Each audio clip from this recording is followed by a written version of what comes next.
Every time.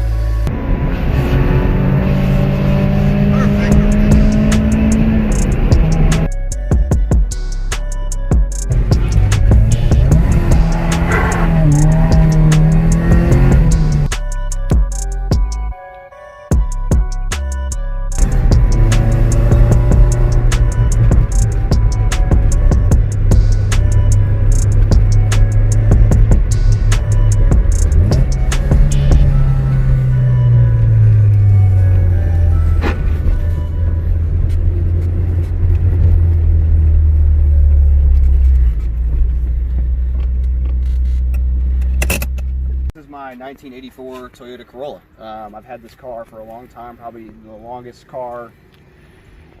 I've owned this car for the longest of any car I've ever had. It's actually my first drift car. I bought it in Japan. It started off red, had a 3AU in it. It's been a great car, the epitome of reliability. I've put many clutches in it. It's gone through them. It just does not die. Let's take a look at some other things. Like under the hood, it started life is a 3AU car. It has a very basic setup in it now. It's just a big port 4AG, stock cam, stock everything. Just has a header on it and electric fan and an HKS pod filter. Made 100 wheel horsepower on a Mustang dyno, note you. So it's not very slow. It's not as slow as you think. Against like a stock K24 240, it's actually beat chases a long time ago. But it's just been great. It's got full AC power steering. I've had to daily it for a while, and I'm not scared to drive it anywhere. It's still got a T50 in it. It does have a SR5 rear end, but we're going to put a GTS rear end in it here shortly. But like I said, it's just been a great car.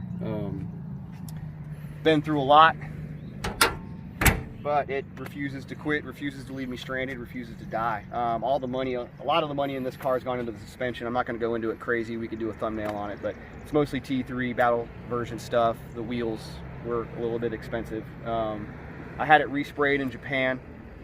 It's just been great. It's been a great little car. So what are your plans for it? So right now we're just driving it because we're working on the Cephei, but we are going to be doing a beam swap in it with an AE86 trans and a GTS rear end. What's the beam swap? It's a 3SGE blacktop out of a early generation Altezza. We did get a manual one, so it has the titanium valves and stuff like that. We're going to do ITBs, link, ECU, that kind of stuff. We have a couple little special things that are going in it. We'll talk about it when we're doing it, so stay tuned for that. But anyway, yeah, I just drive it. I enjoy it. It gets great gas mileage. This is a fun car. Highway pull car. It's a backroads car for sure. It's definitely not, This is one of the most iconic Japanese cars ever made. I would say so. Basically. Mine's not the cleanest one out there, but it's certainly cleaner than a lot of them around here. I mean, this is it's one color. Leading into the 90s era. Yeah, right it's here. not as, like people make these cars out to be hero cars. It doesn't have the same suspension geometry and stuff as an S13, S14. It's got a live rear axle, right? It's got a live rear axle in the rear. It's not bad. You can make them handle okay, but it's never going to handle as good as a good S chassis or an FD or something like that. It's just not that. It's an economy car that has a good motor in it. But people do enjoy them. I've enjoyed mine. So just being here in the States, it needs a little more pep. Going to the local tracks and stuff, it needs a little more. So we're not going to put an SR20 in it. We're not going to do anything crazy. We're just going to put a beams in it that's set up correctly and go have some fun. So tell me about the wheels. These are actually SSR Mark IIs, but if you note, they have a lot more bolts than normal. And you'd ask yourself, why is that? Well, normally SSR welds these from the factory so you can't change the specs. These are true three-piece, like separated wheels. So if we bust a lip, I don't have to cut them and re-weld them. We can just buy another lip from Barrel Bros or whatever, and we're good to go. They're 14x8, -13 all the way around, square setup, and we're on a 185/60/14.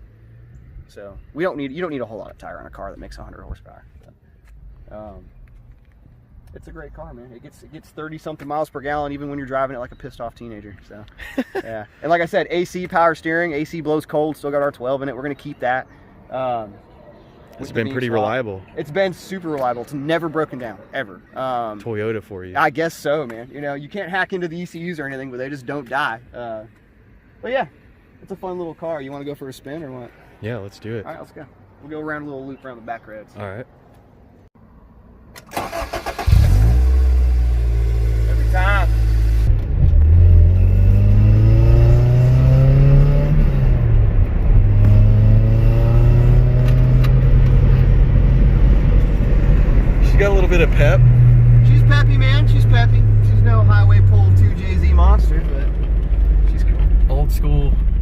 little dash. Yeah, man.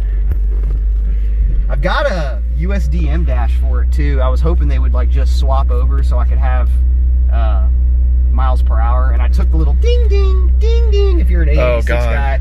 Yeah, at 50 something miles an hour that shit comes on, and I couldn't live with it at American speeds.